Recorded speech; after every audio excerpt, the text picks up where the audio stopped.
যাতে ক্লাবটা এগিয়ে চলে, ক্লাবের ভালো হয়, সেটাই তো আমরা সবাই চাই।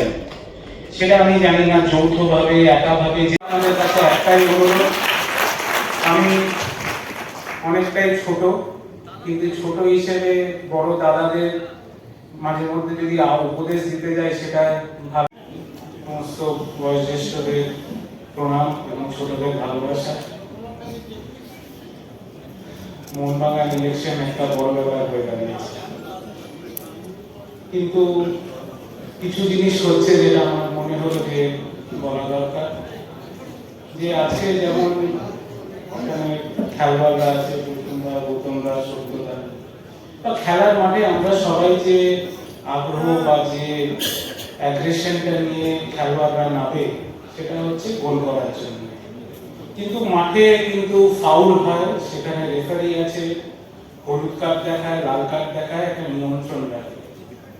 কিন্তু এই মোহনবাগান ইলেকশন নিয়ে আমি যা দেখছি, যে যেভাবে যে ভাষা, যেভাবে যা প্রয়োগ করা হচ্ছে, আমার মনে হয় সেখানে যদি রেফারি থাকতো, তাহলে ওদের স্টেজের অর্ধেক লোক হয়তো রেড কার্ড। মানুষজনের থেকেই আমি আজকে এই জায়গায় এসেছি। সত্যজিৎ চ্যাটার্জি, আমি ম্যানেজার টিমের সত্যজিৎ চ্যাটার্জি আমার প্লেয়ার ছিল। সেই সত্যজিৎ চ্যাটার্জি পরে অ্যাসিস্ট্যান্ট কোচ, তারপরে ফুটবল সেক্রেটারি, এখন এজিএসএ রয়েছে। সত্যর সঙ্গে আমার ব্যক্তিগত সম্পর্ক অত্যন্ত ভালো, কিন্তু সত্য একটা গুণ আছে, সেটা গুণ হচ্ছে ও কোনো কম্প্রোমাইজ করে না। ও মোহনবাগানকে সবসময় আগে রাখে।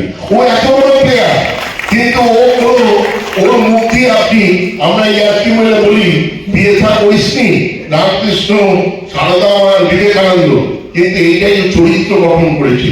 ওকে দেখে মানুষের শেখা উচিত যে মোহনবাগান কি এবং মোহনবাগান কি ধরনের হওয়া উচিত। আজকে এখানে একটা ছেলে বসে আছে, মোহনবাগান মানে কি জানেন? সেই ছেলেটা হচ্ছে অন্যতম একটা এক্সাম্পল। তার নাম আকাশ। কোথায় ভাই তুমি? একটু যাটা মারা গেছে পরশুদিন মারা গেছে, যে এখানে এসছে মোহনবাগানের জন্য। এটাই কিন্তু মোহনবাগান। এই ভালোবাসা, এই আবেগই কিন্তু মোহনবাগানকে আজকে এই জায়গায় নিয়ে এসছে। মোহনবাগানকে কিন্তু কয়েকজন কর্মকর্তা বা কয়েকজন প্লেয়ার বা কয়েকজন কোচ আনেনি, সবার মিলিত প্রয়াসই আজকে মোহনবাগান হয়েছে। আজকে এতক্ষণ আমি শুনলাম দেবাশী দত্ত, আমি আপনাদের সামনে গ্যারেন্টি দিয়ে বলছি, গত 3 বছর সবচেয়ে যদি কম কাজ কেউ করে থাকে, তার নাম দেবাশী দত্ত। কাজ করেছে আমার কমিটি মেম্বাররা, আমার সাব কমিটি মেম্বাররা সবাই সামনে বসে আছে। আমি ওদেরকে জায়গা দিতে পারিনি না আছে, কিন্তু সবার মিলিত প্রয়াসে মোহনবাগান এই সাফল্য এসেছে। আমি তার ঋণটা খেয়েছি, আমি ক্রেডিটটা পেয়েছি, কিন্তু কাজ করেছে এরা। আমি বলবো আমার বাংলা, আমার কোন একজনকে চাই না দাদা, আমি কথা দিয়ে বলছি আপনাকে, আমার একজনকে চাই না।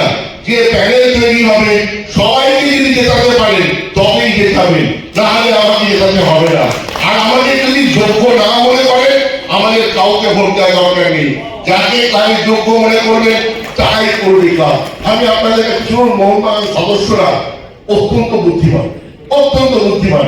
তারা জানে তাদের হাতে কি কিন্তু কাগের পতাকাটা আছে, কারণ তারাই ওই যে চেয়ারটায় যোগ্য লোককেই বসিয়ে এসেছে চিরকাল। তারা যাকে যোগ্য মনে করবে তাকে বসাবে, এবং তার টিম দরকার।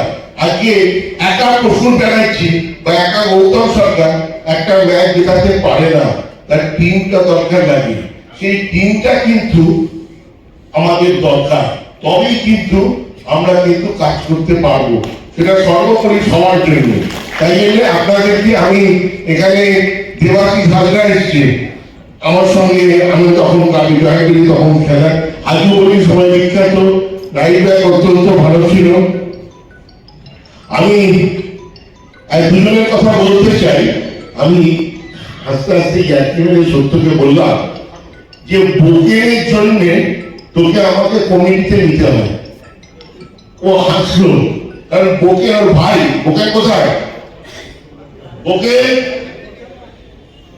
উঠে যাওয়া অসম্ভব কাজের ছেলে, এবং এখানে সবার সঙ্গে যোগাযোগ রাখা। তো আমাদের দেখুন, এই লোকগুলো সামনে আসে না, এরা পিছনে থাকে, কিন্তু এরা যে জন্যই মোহনবাগান